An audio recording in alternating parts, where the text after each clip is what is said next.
Velho Testamento, lição número 59.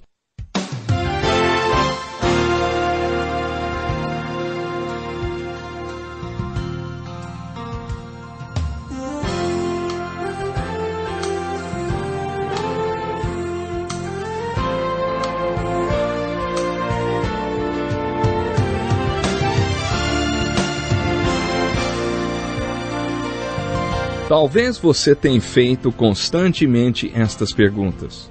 Onde posso encontrar refúgio num mundo cheio de conflitos? Ou, como e onde posso encontrar força para vencer nesse mundo que oferece tantas derrotas? Acompanhe agora com o pastor Edson Bruno mais um programa Encontro com a Palavra.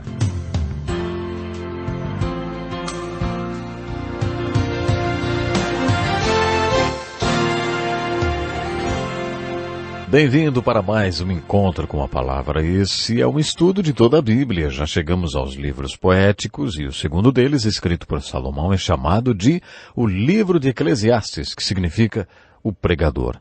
Na verdade, o livro inteiro é um sermão, daí o seu nome. Salomão pregou esse sermão para os jovens de Israel quando já era velho.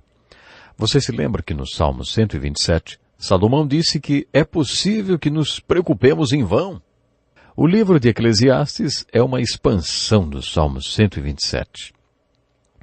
Sintetizando o que Salomão está falando para os jovens de Israel no livro de Eclesiastes, eu diria: tentei encontrar o propósito e o sentido da vida e tentei fazer isso em 3 diferentes áreas da minha vida.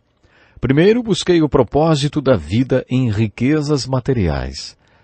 Dediquei-me a acumular riquezas e me tornei o homem mais rico que já existiu. Nesse estudo do Sermão de Salomão aos jovens de Israel, você verá que ninguém jamais buscou tanto sentido da vida em riquezas quanto Salomão. Desprezei todas as coisas pelas quais eu tanto me esforçara debaixo do sol, pois terei que deixá-las para aquele que me suceder. E quem pode dizer se ele será sábio ou tolo? Todavia terá domínio sobre tudo que realizei com o meu trabalho e com a minha sabedoria debaixo do sol. Salomão provavelmente estava pensando no seu filho quando chegou a essa conclusão. Depois de se tornar o homem mais rico do mundo, Salomão ponderou sobre sua riqueza e morte inevitável e disse: há um mal terrível que vi debaixo do sol, riquezas acumuladas para a infelicidade do seu possuidor. Ele ainda diz: o homem sai nu no ventre de sua mãe, e como vem, assim vai. De todo o trabalho em que se esforçou, nada levará consigo. Quando Salomão percebeu que as riquezas não são o propósito e nem o sentido da vida, ele se propôs a buscar a sabedoria. Novamente ele disse: fiquei famoso e ultrapassei em sabedoria todos os que governaram Jerusalém antes de mim. De fato, adquiri muita sabedoria e conhecimento. Por isso me esforcei para compreender a sabedoria, bem como a loucura e a insensatez, mas aprendi que isso também é correr atrás do vento. Assim como ele não encontrou propósito nem sentido para a vida nas riquezas, ele também não encontrou propósito nem sentido para a vida na busca pela sabedoria. Ele concluiu que o propósito da vida não estava nas riquezas, porque ele não podia levar suas riquezas com ele para a vida além da sepultura. Também não encontrou propósito nem sentido para a vida na sabedoria, porque descobriu que a sabedoria não leva à felicidade. Você já viu a escultura O Pensador? O pensador não é a imagem de uma pessoa feliz. A escultura tem uma aparência apática e entediada. Salomão explica a lógica de sua conclusão. Quanto maior a sabedoria, maior o sofrimento. E quanto maior o conhecimento, maior o desgosto. Portanto, um doutor ou um intelectual, necessariamente, não será a pessoa que terá felicidade para dar. Quando eu estava na faculdade, tinha uma dúvida. Estava me formando em 2 áreas, Bíblia e Psicologia, e tinha dificuldade de conciliar essas 2 matérias. Eu tinha aula da Bíblia e de Psicologia o dia todo. À noite, como balconista, estudava comportamento humano. Eu fazia tantas perguntas para um dos meus professores que um dia ele me disse: sabe o que você precisa fazer? Você tem que viajar para o interior. Quando você vir um rebanho de bois, pare o carro e aproxime-se de uma vaca. Fique frente a frente com uma vaca, olhando nos seus olhos. Vai fazer bem para você olhar no olho de uma vaca, porque as vacas são muito felizes e satisfeitas. Até puseram a foto de uma vaca em uma lata de leite com símbolo de satisfação. O tipo de satisfação conhecido como satisfação bovina. A satisfação bovina está baseada na ignorância. A vaca não sabe que o mundo está política e religiosamente dividido. Ela não tem conhecimento sobre as formas democráticas e terroristas de governo, nem tem qualquer conhecimento sobre as armas nucleares que poderiam acabar com a raça humana. A vaca não sabe nada disso e por isso é feliz e satisfeita. Então vai passear, ache uma vaca, olhe nos olhos dela e relaxe, disse o professor.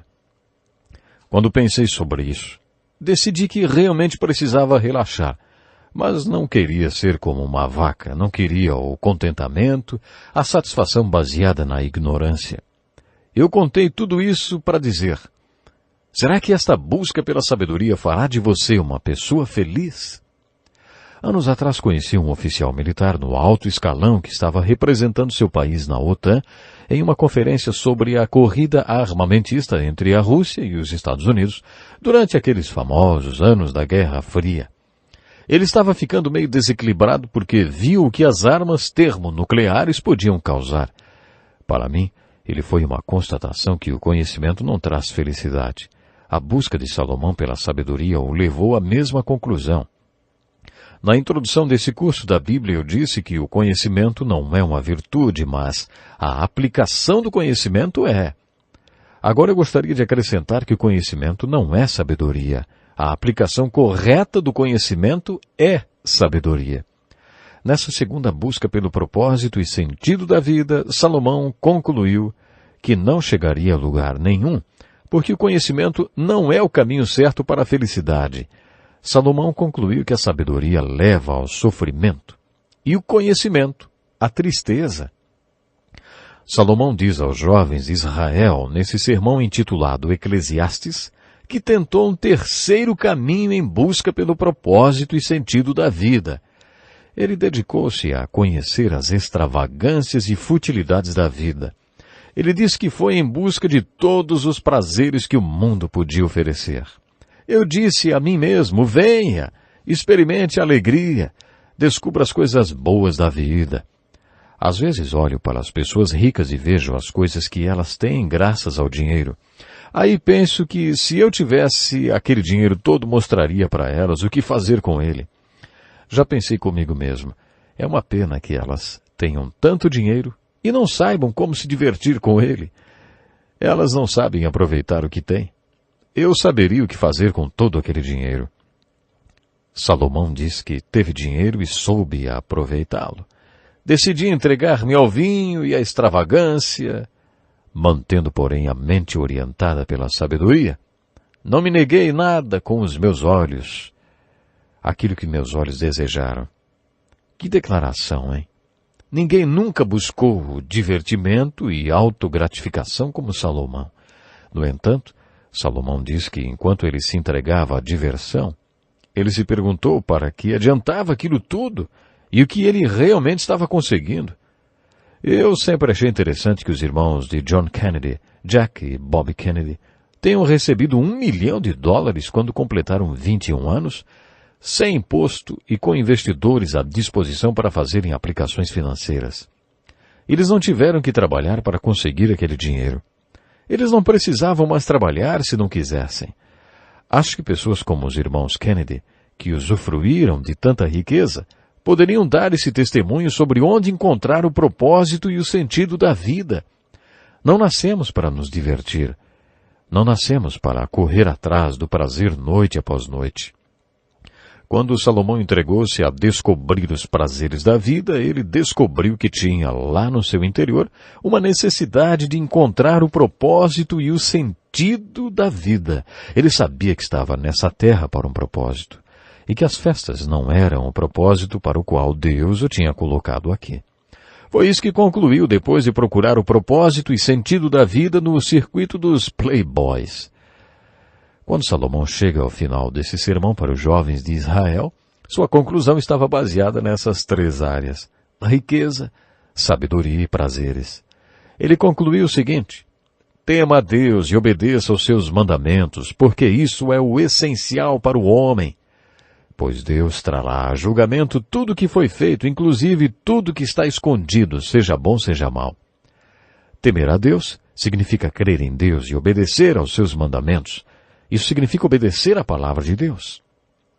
A lógica por trás da conclusão de Salomão no original em hebraico é: porque isso fará de você um homem completo. Crer em Deus e obedecer à palavra dele tornará você o homem completo que Deus planejou que você seja. Aí que você encontrará o propósito e o sentido para a vida. Aí que você encontrará a realização como ser humano. Segundo Salomão, o homem obediente e temente é a glória de Deus. Essa foi sua mensagem para os jovens de Israel. Outro motivo para essa conclusão de Salomão é que haverá um julgamento. Salomão tem muito a dizer no livro de Eclesiastes sobre as injustiças da vida. Diante dessas grandes injustiças, Salomão conclui simplesmente que um dia haverá julgamento. Esse julgamento futuro é parte importante da lógica de Salomão para encontrar o propósito e sentido da vida que só são encontrados quando cremos em Deus e obedecemos a sua palavra. Essa é a essência do sermão de Salomão dado aos jovens de Israel. Quando você lê o livro de Eclesiastes, você descobre um sistema duplo de verdade. Em certos momentos, Salomão duvida, em outros ele questiona. Em certos momentos, Salomão desafia tudo. Em outros, ele sequer está recebendo revelação de Deus. É por isso que o livro de Eclesiastes é o livro preferido de muitos céticos e descrentes. Muitos desses céticos e descrentes adoram o livro de Eclesiastes, porque nele Deus permitiu que Salomão expressasse todas as dúvidas que tinha. Salomão foi um homem brilhante e questionou e duvidou muito. Salomão tornou-se muito pessimista, quase a ponto de ser filosoficamente derrotado. Quando Salomão busca a revelação e Deus lhe dá, ele transmite lindas joias de sabedoria. Algumas dessas joias, o livro de Eclesiastes, são ainda mais preciosas que as do livro de Provérbios. No capítulo 3 encontramos um bonito texto que diz que Deus tem um tempo para tudo. Nos versículos de 1 a 8, Salomão está dizendo que as coisas ou são ou são uma coisa ou outra. Esse lindo texto nos diz que Deus tem um tempo para tudo e assemelha-se a uma frase do Salmo 1. Dá fruto no tempo certo. No tempo certo, na obra de Deus, na vida de uma pessoa e no tempo de Deus. A seguir, nos versículos 10 e 11, ele diz que Deus pôs no coração do homem o anseio pela eternidade. Esse é um bonito pensamento e é por isso que homens como Jó perguntaram: quando um homem morre, acaso tornará a viver? Salomão é até um pouco cínico quando escreve: havia um homem totalmente solitário, não tinha filho nem irmão, trabalhava sem parar. Contudo, os seus olhos não se satisfaziam com a sua riqueza. Ele sequer perguntava: para quem estou trabalhando tanto? E por que razão deixo de me divertir? Isso também é um absurdo. É um trabalho por demais ingrato. Salomão está fazendo aí uma observação muito interessante. Ele está descrevendo aquela pessoa viciada no trabalho, cujos filhos já são crescidos e mesmo assim essa pessoa trabalha 18, 24 horas por dia para ganhar dinheiro em cima de dinheiro, quando nem ele nem sua família precisam de mais dinheiro. Se você perguntar a uma dessas pessoas por que ela trabalha tanto, ela dirá que é para sustentar a família. Mas lá no fundo ela sabe que outras forças a levam a esse vício em trabalho. No capítulo 4, Salomão também traz uma bonita visão do casamento. É melhor ter companhia do que estar sozinho, porque maior é a recompensa do trabalho de duas pessoas. Se um cair, o amigo pode ajudá-lo a levantar-se. Mas pobre do homem que cai, e não tem quem o ajude a levantar-se. E se dois dormirem juntos, vão manter-se aquecidos. Como, porém, manter-se aquecido sozinho? Um homem sozinho pode ser vencido, mas dois conseguem defender-se. Um cordão de 3 dobras não se rompem com facilidade. É claro que Salomão está pensando no casamento. Quando Deus planejou o casamento, pretendia que os seres humanos tivessem mais do que uma relação de acasalamento. Quando dois animais se relacionam e procriam, eles não se tornam uma somente espírito. Mas quando Deus planejou o relacionamento entre o homem e mulher, Ele quis que os dois se tornassem um só espírito. O espírito é uma das dobras desse cordão. Deus também planejou que o homem e a mulher tenham uma só mente e que se comuniquem e sejam emocional e intelectualmente ligados. A terceira dobra desse cordão é a união física, como expressão desses laços mais profundos da mente e do espírito. O seu casamento será como um cordão de 3 dobras, quando tiver a ligação espiritual e intelectual, e como expressão das 2 primeiras, a ligação física. Quando a ligação física se quebra devido a doenças ou idade, você ainda tem a ligação espiritual e intelectual, que são os 2/3 mais importantes do casamento. O problema com os casamentos de hoje é que eles são só físicos. Deus planejou a comunhão no casamento. Ele também planejou o relacionamento físico que expressa as dimensões espiritual e intelectual no casamento. Os conselheiros matrimoniais dizem que a dimensão física do casamento corresponde a apenas 10% do relacionamento.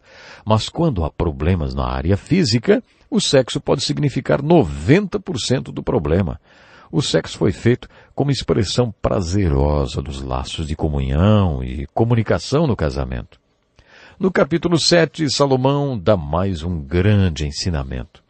Esse capítulo parece uma miniatura do livro de Jó. É melhor ir a uma casa onde há luto do que a uma casa em festa, pois a morte é o destino de todos. Os vivos devem se lembrar disso. A tristeza é melhor do que o riso, porque o riso triste melhora o coração. O coração do sábio está na casa onde há luto, mas o do tolo na casa da alegria. Quando os dias forem bons, aproveite-os bem, mas quando forem ruins, considere, Deus fez tanto um quanto o outro. Nesse trecho, Salomão está nos dizendo uma coisa que todo pastor já sabe. Tem uma ocasião em que o pastor tem a atenção de todo mundo e todos ouvem atentamente o que ele fala. É num velório. No velório, todos ouvem o pastor e o sistema de valores da congregação está em sintonia com o sistema de valores de Deus. Em um velório, as pessoas pensam sobre a eternidade. Elas pensam na inevitável eternidade e percebem que essa dimensão é a mais importante da vida. Todos sabem que um dia a morte chegará, e não há dúvidas de que todos nós morremos. Pensamos nessas coisas quando vamos a um velório. Deus quer que o nosso sistema de valores esteja alinhado com o dele. E foi por isso que ele disse através de Salomão que é melhor ir a uma casa onde há luto do que a uma casa em festa. O homem sábio, portanto, pensa mais na morte. Isso não quer dizer que ele seja mórbido, nem que queira morrer. Em um velório, o homem sábio fica mais consciente de sua mortalidade e é forçado a aceitar a realidade de que não vai viver para sempre. E assim, sabiamente, prepara-se para a eternidade. Temos mais um bom conselho nesse capítulo. Diz assim: não diga porque os dias do passado foram melhores do que os de hoje. Bom, parece que todos nós estamos sujeitos a esse tipo de nostalgia, não é? Temos a tendência de nos lembrarmos apenas dos bons momentos como se fossem melhores do que realmente foram. Não nos lembramos dos pontos negativos. O apóstolo Paulo nos diz no capítulo 3 de sua carta aos Filipenses que há momentos em que torna-se importante aplicar esse princípio. Esquecendo-me das coisas que ficaram para trás. Há momentos em nossas vidas que temos que esquecer o que ficou para trás. Salomão também diz, não seja excessivamente justo nem demasiadamente sábio. Esse não é exatamente o tipo de conselho que esperamos ouvir de um líder espiritual. Salomão está nos alertando quanto ao perigo de nos tornarmos fariseus. Se você chegar ao ponto de se achar muito correto, provavelmente subestimará os outros. Se você passar para os seus filhos uma imagem de perfeição, se tornará um exemplo irreal e inatingível para eles. Por isso, não assuma a posição de muito correto, porque, segundo Salomão, Não há um só justo na terra. Ninguém que pratique o bem e nunca peque. Tire a máscara. Não seja hipócrita. No capítulo 11 encontramos esse conselho. Atire seu pão sobre as águas e depois de muitos dias você tornará a encontrá-lo. Quem fica observando o vento não plantará e quem fica olhando para as nuvens não colherá. Assim como você não conhece o caminho do vento, nem como o corpo é formado no ventre de uma mulher, também não pode compreender as obras de Deus e o Criador de todas as coisas. Plante de manhã sua semente, e mesmo ao entardecer não deixe as suas mãos ficarem à toa, pois você não sabe o que acontecerá, se esta ou aquela produzirá, ou se as duas serão igualmente boas. Esse é um lindo ensinamento que se aplica principalmente aos jovens e que deve ser lembrado por aqueles que têm ministérios com os jovens. Se você é um professor da escola dominical ou trabalha com jovens, ou se tem adolescentes em casa, preste atenção neste princípio. Quando trabalhamos com os jovens, os frutos vêm mais tarde. A adolescência é uma fase muito difícil para os jovens e para aqueles que trabalham com eles. Se você os está ajudando, eles dão a impressão de que passariam sem sua ajuda. Parece uma conspiração. Eles decidem que não vão rir de suas piadas e fingem que não ouvem o que você está falando. Isso não quer dizer que sua ajuda não serve para nada. A sua parte é atirar o seu pão sobre as águas e plantar de manhã sua semente, pois você não sabe se esta ou aquela produzirá. Isso é com Deus. A nossa parte é sermos fiéis. Por isso, seja fiel a Deus e plante com fidelidade. Deus fará prosperar conforme a vontade dele. O livro de Eclesiastes termina com esse lindo trecho. Lembre-se do seu Criador nos dias de sua juventude, antes que venham os dias difíceis. Essa é a mensagem básica do sermão de Salomão aos jovens de Israel. Salomão aconselha os jovens a se alegrarem nos dias da mocidade e aproveitarem cada minuto, mas depois ele diz, lembre-se do seu Criador. Segue-se uma linda poesia inspirada que descreve a velhice, quando todo o corpo enfraquece. Salomão aconselha, lembre-se do teu Criador antes que os dias difíceis se aproximem, quando os guardas da casa tremerem, referindo-se aos braços e às mãos, os homens fortes caminharem encurvados, aquele se refere às pernas, quando pararem os moedores, isso seriam os dentes, e aqueles que olham pelas janelas enxergarem embaçado, são os olhos, quando as portas da rua forem fechadas, os ouvidos, quando o barulho das aves o fizer despertar, quando florir a amendoeira, os cabelos brancos. Salomão começa a falar da morte, antes que se rompa o cordão de prata ou se quebre a taça de ouro. Salomão estava aproximando-se da morte e já era velho quando fez essa pregação. E ele diz, antes que se rompa o cordão de prata ou se quebre a taça de ouro, antes que o cântaro se despedace junto à fonte, a roda quebre junto ao poço, o pó volte à terra de onde veio e o espírito volte a Deus que o deu. Esse é o final do sermão. E é muito emocionante. Um lindo sermão dado aos jovens de Israel por um velho rei. Vamos ficando por aqui. Que Deus nos abençoe. Até o próximo programa. Que lição importantíssima. Obrigado, Pastor Edson Bruno. Prezado ouvinte, coloque em prática o que você ouviu aqui. Sem